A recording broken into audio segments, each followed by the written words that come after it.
To navigate, there's two things you need to know. And the first is, where the hell are you? Exactly, precisely, right? Razor sharp.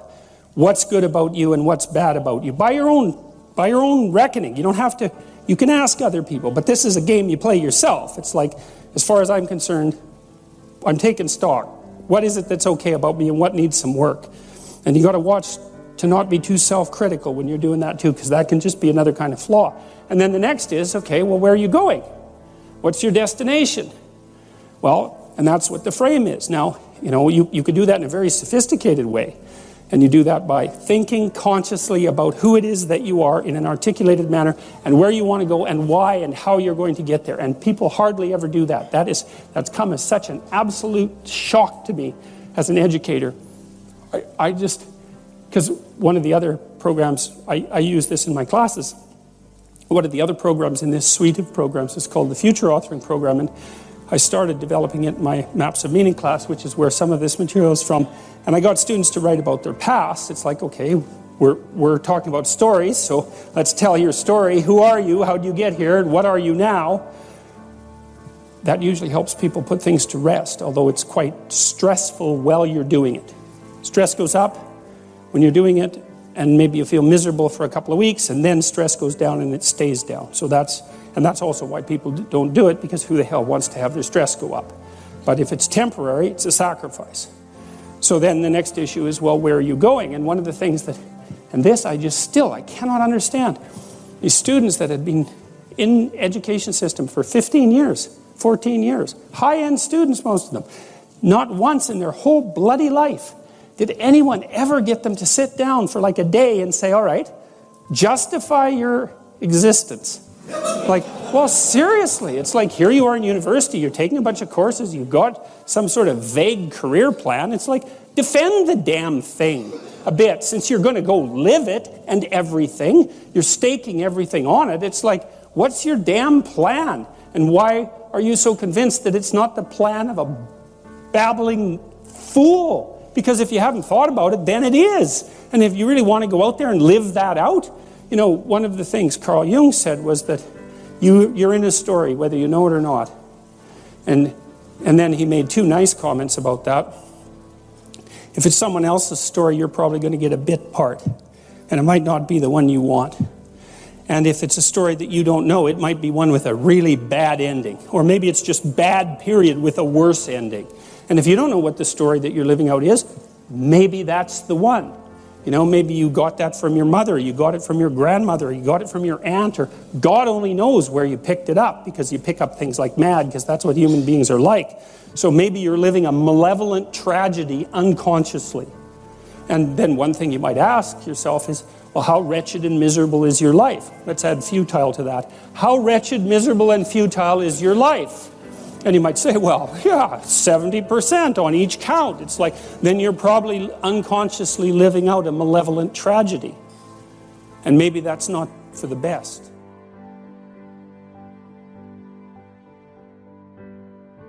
So anyways, we got students to start writing in detail about not what they wanted. It's not a career thing. Because that's the closest people usually get, is they have a career plan. It's like, no, it's not a career plan. That's peripheral. Important, but peripheral. It's like, all right, you got 3 years, man. You're going to live them anyways. Devote those 3 years to setting the world up around you so that it's the best it could possibly be for you. As if you were taking care of yourself, as if you cared for yourself. Well, what would that look like? Let's say, just for the sake of argument, if you figured out where you were, that you could have what would be best for you. Well, what is that? I bet you never asked. People don't ask. And so life comes at them like random snakes, and they sort of fend them off. And life goes by, and things don't work out the way people expected them to. But a huge part of that is they didn't know where they were, because they wouldn't look, or didn't know that they should look. Ignorance and willful blindness, right? Two great catastrophes. And they never figured out where they wanted to go or why. Now, there's a problem with figuring out where you want to go. And the problem is that you make your conditions for failure clear to yourself. And people don't like that. So if you keep yourself in the fog, then you can't tell when you screwed up. Now that isn't so good because you're still screwing up. You're just too blind, self-blind to notice. Although in the short term, that's less painful. If you make your criteria for success razor sharp, then you know every time you screw up. But that's great because then you could fix it. You could either repair the behavioral inadequacy or the conceptual inadequacy that you're using as a tool in that situation, or maybe you could adjust your damn plan. Either way, you can fix it. Abraham is self-conscious, that's what this commentary says, but the thing is he moves forward despite that. He's self-conscious and he knows the danger, but he moves forward despite that. And that's actually the appropriate response in the face of actual non-naive understanding of what constitutes life. Like if you're naive and you move forward, it's like, well, what the hell do you know? You know, there's no courage in naivety because you don't know what there is to stop you. You don't know what dangers you might apprehend. But to be aware of what it is that your problem is, so to be alert existentially, let's say, or to be fully self-conscious means that you're perfectly aware of your limitations and how you might be hurt. And then to make the decision to move forward into the unknown and the land of the stranger. Anyways, I would say that's one of the secrets to a good life. And I can say that really without fear of contradiction, I would say, because the clinical literature on this is very, very, very clear. What you do with people who are afraid, and to some degree depressed, but certainly anxious, is you lay out what they're anxious about, first of all, in detail. What is it that you're afraid of? What might happen? And then you decompose it into small problems, hypothetically manageable problems, and then you have the person expose themselves to the thing that they're afraid of, and what happens isn't that they get less afraid. That isn't what the clinical literature indicates exactly. What happens instead is they get braver. And that's not the same thing, right? Because if you get less afraid, it's like, well, the world isn't as dangerous as I thought it was, you know, silly me.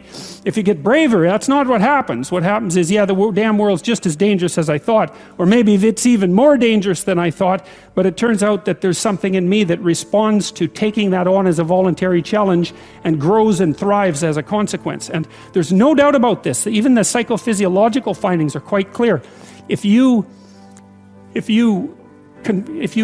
impose a stressor on two groups of people, and on one group the stressor is imposed involuntarily, and on the other group the stressor is picked up voluntarily, the people who pick up the stressor voluntarily use a whole different psychophysiological system to deal with it.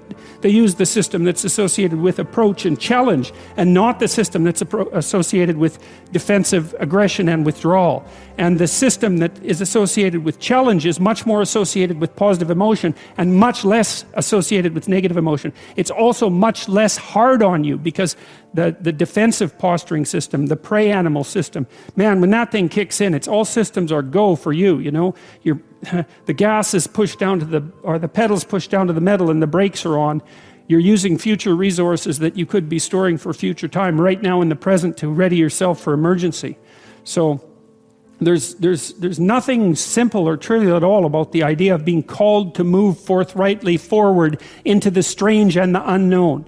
And there's a real adventure that's associated with that, right? So that's an exciting thing, which is part of the reason why people travel. And then also to see yourself as the sort of creature that can do that, is willing to do that on a habitual basis, is also the right kind of tonic for, I hate this word, for your self-esteem.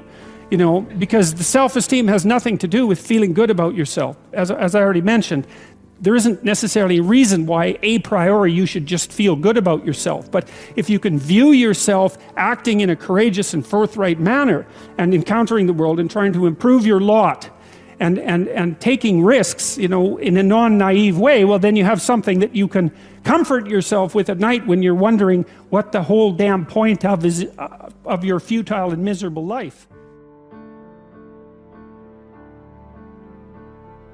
And that's necessary because it's often the case that you wake up at 4 in the morning, or at least sometimes the case that you wake up at 4 in the morning when things haven't been going that well and wonder just what the hell the point is of your futile and miserable life. You have to have something real to set against that. It can't be just rationalizations about how, you know, you're a valuable person among others, even though that's true. That's not good enough. You need something that's more realistic to set against that. And observing courage in yourself is definitely one of the things that can help you sleep soundly at night when when things are destabilized a little bit around you.